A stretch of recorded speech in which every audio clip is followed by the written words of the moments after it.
I've already brought you 4 must-have early round running backs, but what about in those middle rounds? Who are the guys you can count on to help carry your team?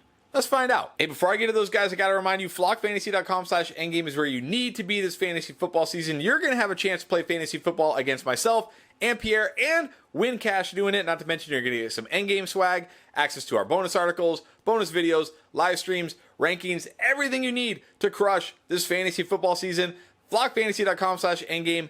Be there this season. 30% off if you sign up now. All right, so for this video, I'm looking at running backs going in rounds like 5 through 9, kind of those middle rounds. And I'm going to talk about some familiar names if you've been watching us, but I'm going to keep hammering them until their ADP goes up. And let's start with J.K. Dobbins. Yes, I keep talking about J.K. Dobbins. It feels like in almost every single video. But this is one of those situations where you have an elite talent. Remember, J.K. Dobbins, final year of college, over 2,000 yards rushing, 21 touchdowns. Got drafted in the early second round by the Ravens. That is an elite talent. Now he's combined with an elite opportunity, because who's really behind him? I mean, Gus Edwards, and I don't even know. Tyler Beatty? I really don't even know who's behind him. He's going to get the lion's share of the work here. And this Ravens offense is going to be different this year. It's going to be dynamic. It's going to throw more. It might even run more 3 wide receiver sets with Odell, Zay Flowers, and Rashad Bateman. It's not going to look like the Ravens offense you're used to seeing. That's going to open up the running game for J.K. Dobbins, because teams aren't just going to be able to come in and stack the box. He's going to face a lot of lighter boxes, a lot of DBs. This is a guy who has elite speed, elite breakaway ability, and now fully healthy off that ACL, he's going to have that agility and that cutting ability that's required at the running back position. I'm telling you guys, this is everything combining for J.K. Dobbins, the talent, the health, the opportunity. It is all there for J.K. Dobbins to absolutely smash this year. The fact that he's still going in these middle rounds is crazy to me. I think it changes once he starts getting some camp buzz, but right now, you can still get him in these middle rounds. Do it. Another running back I keep talking about is Cam Akers. Now, I'm not quite as high on Cam Akers as I am on J.K. Dobbins, because I don't feel he's quite the talent J.K. Dobbins was. Plus, he's got an Achilles injury, so he'll probably never be the full Cam Akers we would have seen. But he's in a great situation here with the Rams. He's going to be the true workhorse. The only guys behind him, 6th-round draft pick Zach Evans, Kyron Williams, who's like a plotter. There's nobody behind him to take work. My only worries with Cam Akers is with a healthy Matthew Stafford. This is going to be a team that's going to throw the ball a ton.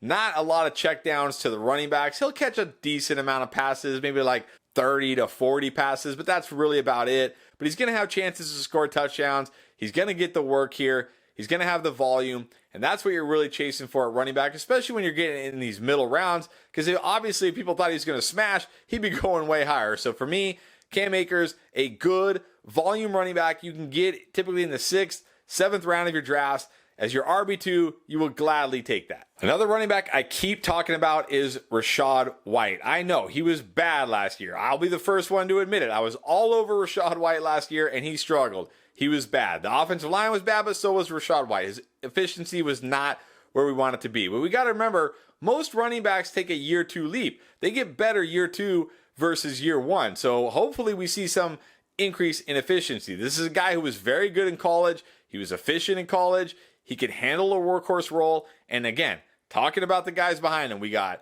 undrafted free agent Sean Tucker.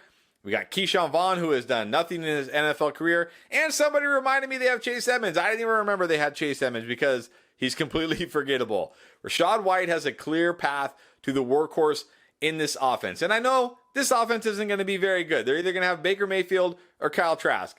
Neither of those quarterbacks should excite you for this offense. But here's what should excite you. I've talked about it. Baker Mayfield led all quarterbacks in checkdown rate last year. And if there's one thing Rashard White did do well last year, it was catch passes. He had 50 catches, even with Leonard Fournette having 73 catches. Leonard Fournette is gone.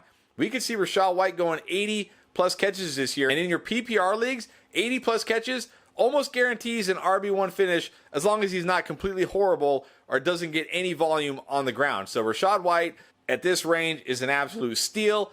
One of the best values in all of fantasy football right now in your PPR leagues. Now, if you're in a half PPR league or a standard league, maybe not quite as good of a value. I still really like him, but in PPR leagues, tremendous value in the middle rounds here. Another guy, if he's my RB2, I'm feeling just fine. Now, I've started to talk about the Cardinals offense because I really think we're going to see Kyler Murray out there a lot earlier than a lot of people realize. And when he's out there in training camp throwing and taking snaps, people are going to start to realize, oh, wait, Kyler Murray's actually going to play this year, and he's going to play a lot of games. And that's going to be good for this offense, and it's going to be good for James Conner, who's being completely slept on this year, despite the fact that he was the RB9 in points per game last year, and the year before he was the RB6 in points per game. He's an absolute workhorse running back. He had 71% of the running back opportunities in this offense, which was 8th in the entire NFL. He played 70% of the snaps, which was 6th in the NFL. He's one of the last true workhorses. He also catches enough passes to give you that value in PPR formats. And look, if Kyler Murray is back early, like I think, but he's not as mobile, they may lean on James Conner more dump offs, more handoffs to James Conner. He's good around the goal line. He's got touchdown upside. James Conner has everything you want in a workhorse running back, and he's going at a tremendous discount this year outside the top 80 picks, which is just crazy to me. I really do think once people figure out that Kyler Murray is going to be back, maybe week 1, maybe week 2, maybe like week 3 or 4 at the latest, all these Cardinals players are going to see their ADP climb. Right now is the time to draft them, and James Conner, we know he's been great the last 2 years. He's one of those RB2s. If you have him as your RB2, you can just basically set and forget him every single week. High floor, good ceiling. Loving James Conner again this year. And best of all, even though it feels like he's been in the league forever, he's still under that 1,200 touch mark. I talk about it all the time. 1,200 touches is when we start to see running backs decline. He's not there yet, so even though it feels like he's been in the league forever, he doesn't have a lot of wear and tear. Love James Conner this year. And now I'm going to give you a name I did not think I would recommend anybody would draft this year, but you got to start drafting Dalvin Cook. He has just fallen way too far in drafts simply because he's not signed with a team yet, I guess. I don't know, but he's going outside the top 90 players. And look, I was not on Dalvin Cook last year. I was telling everybody who would listen, don't draft Dalvin Cook. He's on the decline. He's in a top 5 passing offense, and sure enough, his efficiency dropped. He didn't get the volume. He was good, but not great.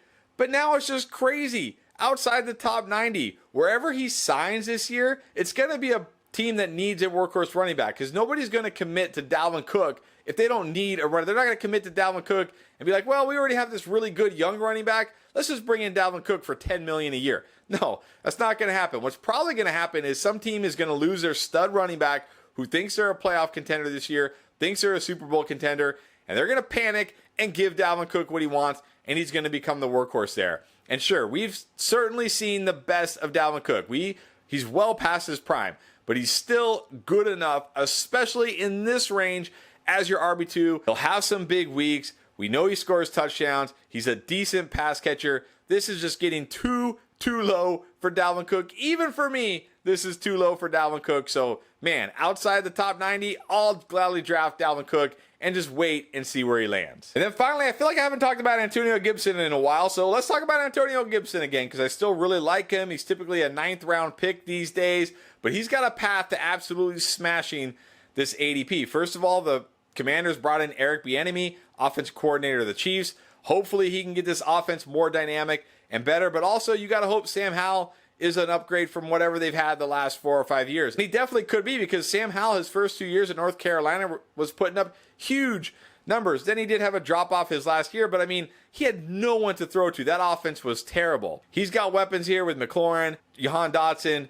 Curtis Samuel, and Antonio Gibson out of the backfield, which is another reason why I love Antonio Gibson, because J.D. McKissic the last 2 years has been the Commanders' third down back, and that's been one of the things that's really hurt Antonio Gibson's value, especially 2 years ago when Gibson was supposed to be in that CMC role, and he wasn't because he was losing third down snaps and 2-minute drill snaps to J.D. McKissic.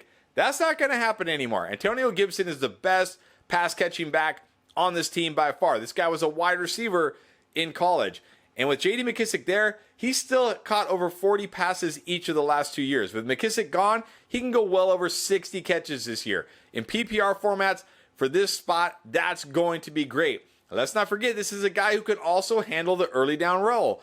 2 years ago, had almost 250 carries. He's 230 pounds. He's big. He can do it. So if something should happen to Brian Robinson, Antonio Gibson becomes a 3-down absolute stud running back that you have to start every single week, and you're getting him in the 9th round. So this is one of my favorite, I guess, middle late-ish type of running backs because he's got flex value. You can probably start him pretty much every single week as a flex, maybe even a low-end RB2, with the potential to be so much more should something happen to Brian Robinson. All right, so those are 6 of my favorite mid-round running backs, but if you want to see 4 of my favorite early round running backs, check it out right here.